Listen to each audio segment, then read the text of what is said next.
राहुल पटेल, सासाराम, बिहार से। आज 20 तारीख है, धरना का 40 दिन है, 40 दिन हो गया। और आप जैसा कि जानते हैं, ये सासाराम सामने कलेक्ट्रेट है और धरना प्रदर्शन अब यहाँ पे चल रहा है 17 तारीख के बाद से। 37वें दिन 17 दिसंबर को यहाँ सामने चल रहा था, बड़ा सा टेंट था, लोग आ रहे थे, जा रहे थे, अन्य जिलों के भी। लेकिन आज अब यहाँ पे चल रहा है और हमारे यहाँ पे किसान नेतागण हैं, उनसे हम बात करेंगे कि आज की घटना क्या हुई। कमलेश जी, जय किसान। जय किसान, जय किसान। आज क्या प्रशासन ने कोई सूद ली है? आज हम लोगों को रोहतास जिला के डीएम साहब ने हमें बुलाया। डीएम साहब ने मतलब वो स्वयं आई थी या वो अपने प्रतिनिधि को भेजे कि एसडीएम साहब आए थे। एसडीएम साहब? हाँ, वही एसडीएम साहब जो 17 तारीख को 37वें दिन 4 बजे शाम को आए थे और धमकी दे रहे थे, पहले भी 3 बार धमका चुके थे। हाँ, आज उनका झूठ का पर्दाफाश हो गया। अच्छा। एसडीएम साहब का झूठ का आज पर्दाफाश हुआ जब हम लोगों ने डीएम साहिबा से मिले। वो कैसे? जब वहाँ हम लोगों ने गए तो डीएम साहिबा जो हम लोग मांग पत्र आज 40 दिन हो गया, 39 दिन से जो हम मांग पत्र दे रहे थे, उस मांग पत्र में हम लोग का यही मांग था कि हमका कदवन जलाशय एमएसपी की गारंटी दिया जाए। और एसडीएम साहब हम लोग को 17 तारीख से ही वो बोल रहे हैं कि आप लोग यहाँ से हट जाइए, यहाँ से हटिए, हम लोग आपका मांग पत्र मुख्यमंत्री के यहाँ पहुँचा दिए हैं। अच्छा, एसडीएम साहब कह रहे थे कि मुख्यमंत्री तक पहुँचा दिए हैं। हाँ, इस बात का खुलासा हमारे आज डीएम साहिबा के पास हुआ, जो हम वार्ता करने के लिए गए। और इन्हीं के उस कावे में एसडीएम साहब क्या खुलासा हुआ, आपने बताया नहीं? यही बताया ना कि वो बोल रहे थे कि हमने मुख्यमंत्री को आपका मांग पत्र भेज दिया है और आपका क्लियर हो गया, आप लोग हटिए। यही खुलासा हुआ कि झूठ बोल रहे हैं। आज डीएम साहिबा बोली कि हम आज आपका मांग पत्र इसको हम भेज रहे हैं मुख्यमंत्री के पास आज भेज रहे हैं। यानी 40 दिनों के बाद या डीएम साहिबा ने कहा कि हम आपका मांग पत्र मुख्यमंत्री के यहाँ भेज देते हैं। अच्छा, तो आप यह आरोप लगा रहे हैं एसडीएम पर कि एसडीएम और डीएम और सीओ ने जो उस दिन घटना किया 17 दिसंबर को 37वें दिन, तो वो सब ये लोग अपने ये से कर रहे थे, अपने बिहाफ से, ऊपर से सरकार का कोई ये नहीं था? हमें तो ऐसा ही लग रहा है। आज डीएम साहिबा जो बोली कि हम आज भेज रहे हैं और कोई आदेश इनका नहीं था। वो एक ही चीज बोली कि वहाँ आप लोग रोड पर बैठे हैं, ट्रैफिक वगैरह कुछ जाम लगता है, उस ट्रैफिक वजह के चलते इन लोगों ने हटाया है। तो जो एसडीएम साहब इतना दिनों से हम लोग टॉर्चर कर रहे थे और इनके आदेश पर सीओ साहब हम लोग का सारा सामान, लगभग लाखों का सामान लेकर तोड़ फोड़ किए, कुछ चोटें आई। तो ये सब हमें लगा कि एसडीएम साहब के साजिश थी, कोई ऊपर से आदेश उदेश नहीं था। लेकिन सीओ सुधीर ओंकार ने कहा था कि डीएम का आदेश से ऐसा हुआ है। क्या सामान लौटा कि नहीं? अभी हमारा सामान नहीं लौटा। जिलाधिकारी से आपकी क्या बातें हुई, एग्जैक्ट उन्हीं के शब्दों में बताइए। जिलाधिकारी के पास हम लोगों ने कहा कि जब तक से हमारी मांगे पूरा नहीं हो जाता है तब तक हम यहाँ धरना से हटने वाले नहीं है। और उन्होंने कहा कि आप ठीक है, आपको बैठने के लिए धरना के कोई चिन्हित कर दिया जाता है, आप वहाँ धरना पर बैठे रहे, लेकिन रोड पर से आप मत बैठिए। हम लोग बोले रोड पर बैठे नहीं है, हमारा जो सामान उखाड़ लिया गया, तोड़ लिया गया। वो सामान लौटा कि नहीं? अभी तक हमारा सामान लौटा नहीं। हमने कहा कि एसडीएम साहब के आदेश से सीओ ने 11 बजे रात को आकर के हमारा जो सामान तोड़ा, हमें जो ने कंबल वम्बर जो ले गया, डीएम साहब से साहब बोले कि रात को हम लोगों ने सीओ से गुहार लगाते रहे कि हमारा कंबल छोड़ दीजिए, आप जो सामान ले जा रहे हो ले जाइए, लेकिन हमारा कंबल छोड़ दीजिए, ठंड पड़ रही है, ठंड से किसी को ठंड लग जाएगा, डायरिया का शिकार हो जाएगा, किसी को पेन हो जाएगी, दर्द हो जाएगा। लेकिन वो एक नहीं सुना, सारा सामान लेकर के चला गया। और हमने कहा कि डीएम साहिबा जब तक से हमारी मांग पूरा नहीं आती है, आप भेज रही हैं और मुख्यमंत्री जी के पास से कोई कागज आता है कि नहीं हम कदवन जलाशय बनाएंगे, तब हम यहाँ से धरना हटा लेंगे। आप हमें दिखा दीजिएगा, हम धरना हटा लेंगे। आपके साथ और कौन थे डीएम क्या जाने में? हमारे साथ थे श्री भंते श्रीनिवास जी, अशोक कुमार जी और तेज प्रताप यादव जी और हम थे। मैं बाकी लोगों से भी जानना चाहूँगा। आप पहले बताइए, आपका नाम बताइए।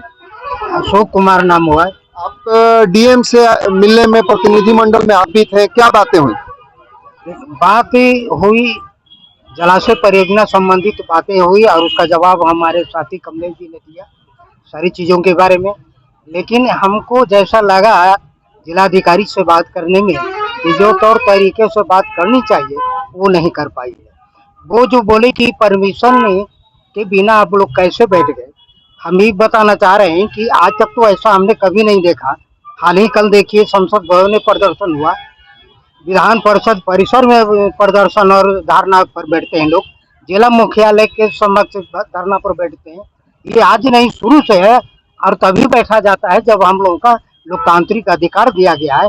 हमको ये बताते यहाँ के जिलाधिकारी कि आपकी बिहार सरकार या केंद्र सरकार की कोई चिट्ठी आई है कि जब पब्लिक कोई अपना कार्यक्रम लेकर के धरना पर बैठते हैं या प्रदर्शन करते हैं तो हम परमिशन देंगे। परमिशन देने का अधिकार जिलाधिकारी का होगा या प्रखंड विकास पदाधिकारी का होगा, तभी पब्लिक आपके पास कार्यक्रम करेगा।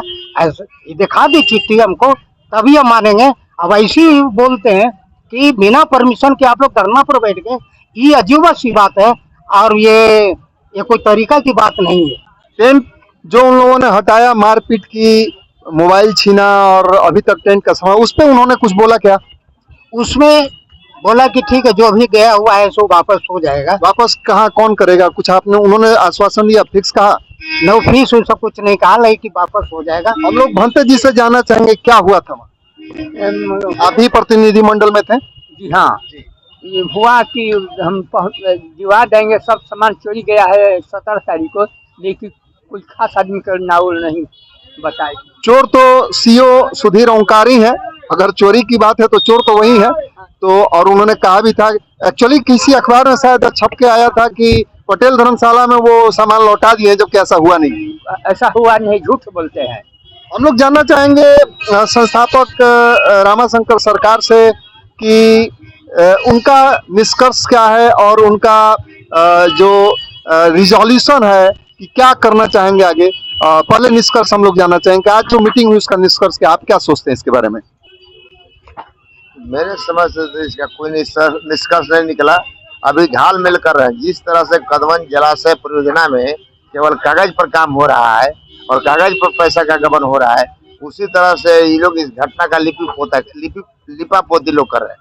इसलिए कि एसडीएम के साजिश के तहत यह घटना हुई है। एसडीएम के साजिश के तहत। और दूसरा चीज कि हम लोग आज 39 दिन से हम लोग प्रतिदिन डीएम को पत्र लिख के दे रहे हैं और उनका जो रिसीव करता है कर्मचारी, वो भी बोला कि नहीं भाई हम लोग भेज देते हैं, वहाँ क्या होता है हम नहीं जानते हैं। तो आज पता चला कि आज उन्होंने हम जो प्रतिनिधि भेजे थे बात करने के लिए, उनको कहा कि आज मैं आपका मांग पत्र हम सरकार को भेज रहे हैं। इसका मतलब हो रहा है कि 40 दिन तक इनको कोई दिमाग में ये बात नहीं था, तभी ना आज ये भेज रहे हैं, जबकि 40 दिन से हम इनका विषय भेज रहे हैं। तो कहाँ जा रहा था? सबका रिसीविंग मेरे पास। इसलिए यह लिपापोती हो रहा है और जनता को और लोगों को गुमराह किया जा रहा है, किसानों को गुमराह किया जा रहा है और अनैतिक तरीके से धरना को समाप्त किया जा रहा है। जहाँ धरना होता है अभी वहीं पर धरना होता है। जितना भी धरना होता है, 1 दिन का हो 2 दिन का हो, वहीं पर होता है। हम लोग तो वहीं दिए हैं, रोड जाम कहाँ हुआ? और हमने इनको धरना देने से पहले सूचना दिया था।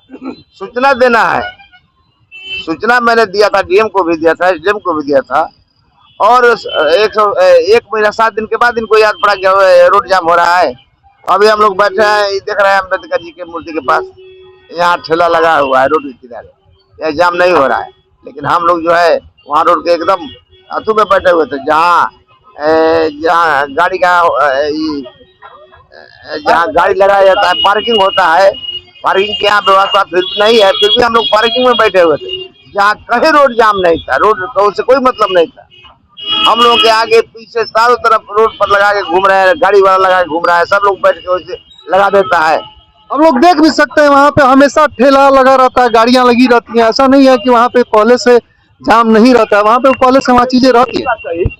डीएम साहब कही कि आप लोग वहाँ जाम पर बैठे थे सड़क पर, तो हमारे गाड़ियाँ मुड़ने में दिक्कत होती है। अच्छा, डीएम की गाड़ियाँ? डीएम की गाड़ियाँ मोड़ने में दिक्कत होती है। तो मैंने कहा कि आपके गाड़ी, उन्होंने कहा कि मेरी गाड़ी मोड़ने में दिक्कत होती है, तो आम पब्लिक क्या होता होगा? तो मैंने 1 मिनट, डीएम की गाड़ी तो पोस्ट ऑफिस चौक से मुड़ती है, यहाँ से तो कोई मतलब ही नहीं है। यही बोली गाड़ी को हमारी गाड़ी को मोड़ने में परेशानी होती है, आम पब्लिक को कितना दिक्कत होगा। तो हमने कहा कि हम लोग तो वहाँ का हटा दिया गया, जबरदस्ती हम लोग को तो हटा दिया वहाँ से। अभी भी ठेला लगा हुआ है, आपका वहाँ मोटरसाइकिल नहीं घूमेगा, आपकी गाड़ी की बात कर रही है। अच्छा, ये सब घटना के उपरांत डीएम कहीं से भी क्या आपको यह दिखा कि वो पश्चाताप के मोड में है और माफी मांगना चाहती हैं? नहीं, ऐसा कोई है नहीं। क्या आपको लगता है कि सीओ, एसडीएम वगैरह, डीएम वगैरह जिला प्रशासन को माफी मांगनी चाहिए आप लोगों से? जनता से माफी मांगनी चाहिए। जनता, हम लोग भी किसान हैं, हम किसी राजनीतिक दल के नहीं हैं। लोगों से तो जरूर माफी मांगना चाहिए। कम से कम सामान तो लौटाना ही चाहिए। सामान तो ये लोग क्या करेंगे, अभी लोग समझे। अच्छा, आगे आपका क्या ये है कि क्या करेंगे अब, क्या कार्य योजना है? हमारा धरना जारी रहेगा। हम लोग धरना पर बैठे हुए हैं, जारी रहेगा धरना जब तक कदमन जिला से का निर्माण कार्य शुरू नहीं होगा, तब तक हम लोगों का धरना जारी रहेगा। और एक मांग है एमएसपी की कानूनी गारंटी। हमको एमएसपी की कानूनी गारंटी के लिए भी सरकार के द्वारा कोई ना कोई आश्वासन मिलना चाहिए। मैं राहुल पटेल, आप देख रहे थे ग्रामीण संघ, और आपने देखा कि उस दुर्भाग्यपूर्ण घटना के बाद क्या हुआ। यहाँ पे धरना अभी भी जारी है और कहीं से भी जो किसान नेता है पीछे नहीं हटे हैं, उनके जोश में कोई कमी नहीं आया है। और ये जो यहाँ का जो जिला प्रशासन है रोहतास का, वो आज भी अपोलोजेटिक नहीं है, माफी मांगने के मोड में नहीं है, जबकि उसे माफी मांगनी चाहिए थी। मानवाधिकार आयोग को, राज्य मानवाधिकार आयोग को और केंद्रीय मानवाधिकार आयोग को पत्र लिखा जा चुका है कि सीओ, एसडीएम और डीएम के मिलीभगत से ऐसी दुर्भाग्यपूर्ण घटना की गई है। धन्यवाद, जोहार, जय किसान।